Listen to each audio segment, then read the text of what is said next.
le seul calendrier de l'Avent qui t'aide à maîtriser ton argent avant qu'il te maîtrise, jour 24. En ce jour de réveillon de Noël, on va parler d'un sujet très concret, les donations. Parce que si tu as été sage, ce soir il y aura sûrement des cadeaux sous le sapin et peut-être que le Père Noël a oublié de prévenir le fisc. Mais certains cadeaux, sans le savoir, peuvent avoir un impact fiscal. Première chose à comprendre, toutes les donations ne se valent pas d'un point de vue purement fiscal. Il y a celles que tu n'as pas à déclarer et celles qui doivent l'être. Par exemple, un cadeau offert à Noël, à un anniversaire ou un événement particulier comme un mariage est en principe considéré comme un présent d'usage. Dans ce cas-là, pas de déclaration à faire, à une condition et elle est simple, le cadeau doit rester proportionnel aux revenus et au patrimoine de la personne qui donne. En clair, il ne doit pas l'appauvrir. Pour la majorité des gens, un pull, un téléphone, un voyage, une enveloppe raisonnable, aucun problème. En revanche, si on parle d'une voiture, une grosse somme d'argent ou d'un virement important, là ça peut se compliquer. Parce que oui, dès qu'on parle d'un montant significatif, fiscalement ce n'est plus un cadeau, ça devient une donation. Et une donation, ça se pense, ça s'anticipe et surtout ça se déclare. La bonne nouvelle, c'est qu'il n'est pas imposé dès le premier euro. Il existe des abattements qui dépendent de ton lien de parenté.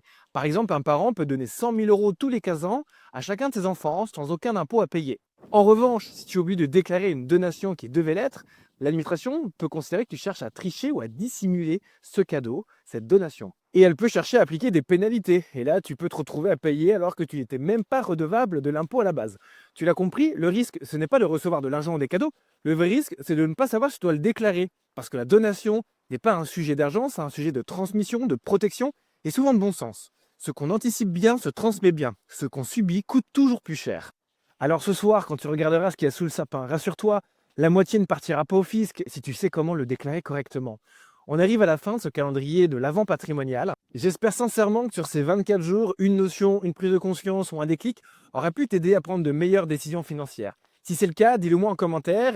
Et si tu veux que je refasse ce type de format face caméra ou que je traite d'autres sujets patrimoniaux, fiscaux ou même comportementaux, dis-le moi et ça m'aidera du coup à créer davantage de contenus qui te plairont. D'ici là, prends soin de toi et de ton argent avant qu'il te maîtrise.